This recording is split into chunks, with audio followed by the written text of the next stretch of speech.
obviously the result you're unhappy with. What about the performance? Yeah, mate, it's happened this last few weeks. We're just giving away tries in batches. You know, we had a lot of early ball and we gave up a try, and then we double it up. You know, and psychologically, well, it's easy to say, don't let the scoreboard come into it. But 12 points is 12 points. You know, so yeah, disappointed with the result, mate. I don't think they gave up trying, to be honest with you. We kept playing a little bit of football at them, but I thought physically they looked a lot stronger than us tonight. Is that the semi-finals gone? Mathematically, no, but very hard to turn around the way we've been playing. You know, hopefully we will get a few trips back next week, but you know it doesn't get any easier.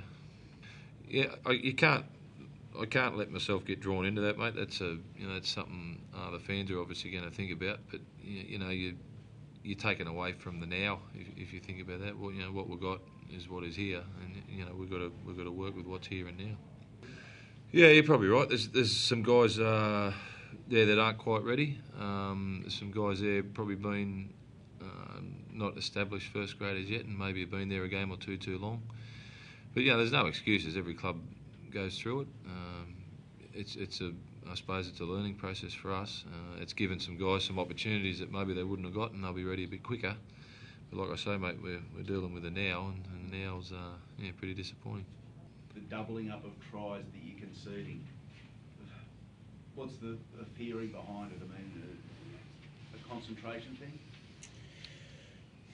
Yeah, I think so. Like Cody said, spend that much time down on their line with the ball, and 3 or 4 sets down there. And I think we were just too tired at one stage, just physically. And they played smart. We really concentrated on our defence out on our left side. You know, I'm not sure whether we overcompensated on that or not, but the good teams find that out. You know, Reggie went down the blind a lot, and they scored a lot of tries and made some line breaks, and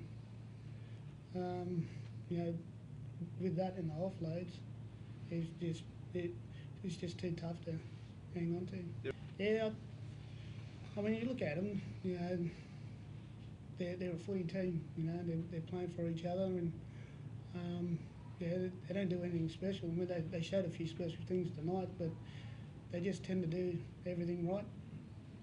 He showed touches of class. You know, he's in all honesty, you know, he's not really ready for first grade. But I wanted to see how he did handle it. He did. You know, he didn't play like a natural halfback. You know, and it's quite.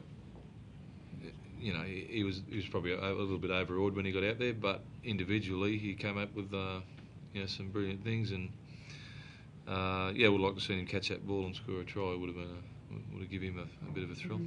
Well, the plan was to get him in there, but I was very concerned physically that Newcastle were getting the better of us, and it would have been 5 interchanges if they'd have doubled up on that interchange, and there was still a bit to go to half time. So I was probably more aware of trying to keep some interchanges up our sleeve to try and handle the onslaught they were throwing at us. You glad you tossed him in sitting here now, or sitting here would you rather have waited? No, mate, because I don't think whoever had to come off the bench there would have made a difference. Like I said, I think physically they dominated us at the play of the ball, and I don't think whoever had taken that spot on the bench would have made a difference. It's look, he's got a lot of ability. I think that was on display for everyone to see. And I thought it was a right time to give him a shot. And I was sort of very pleased with what I saw, especially from a future point of view. Mate, they're right up there. Like I said, I think the sides we've played recently have all been big physical sides in Melbourne, Canberra, and the Knights very similar. And I think just the way the game is at the moment with so many stoppages, those sides. Very difficult to hold out. I think they make the top 8. You wouldn't want to, if they run 8th. I wouldn't really want to play them if I'd run first. Yeah, we do. But that's something for us to worry about through the off season. But like I said, I don't want to sort of even talk about injuries. We've got there's a fair different troops out there today to what what started the competition. So, but to become a top 4 side, become a top 8 side, you got to have depth, and you got to be good from 1 to 30, and at the moment we're not quite there. Yes and no. The way the game's played these days, the interchange bench, it's just a perfect opportunity to blood young fellas, and I think you see a lot of under 20 guys have been getting a start through the year. Look, he's played 6 or 7 under 20s games, and he's been their best performer every week. He's physically he's got a long way to go, and probably mentally he's got a long way to go. But given where we are on the table, and with the loss of 2 playmakers, we did.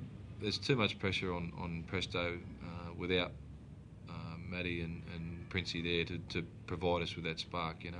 Jordan's definitely got that spark. And like I said earlier, I was for the future. I was really happy with what I saw from him. He's been pretty calm, which was pretty good. Was he nervous? He wasn't nervous at all. No. Things change, don't they, over the years? I mean, you on Dave Earl, I would imagine, would have been different in the dressing room to a 16-year-old kid like this. Oh yeah, I was sweating. My debut, but actually surprised. He didn't I still get nervous before every game, but I was surprised that he wasn't nervous at all. He was excited to get out there. This is astonishing. Yeah, I think that's part of the reason why I wasn't real. I think a big thing in playing first grade is confidence, and he's naturally a very confident kid. I think there's certain guys that can play first grade at a young age, and there's certain ones you got to leave a little bit longer. But confidence-wise, I thought he was, he doesn't lack anything there. But and that's not a bad thing. I think like Presto said, I was sort of kept looking for signs of nerves from him through the day. But he didn't show any. Oh, mate, we have to wait and see. Like I said, we've got totally different ball game when we've got Rogers available. We just.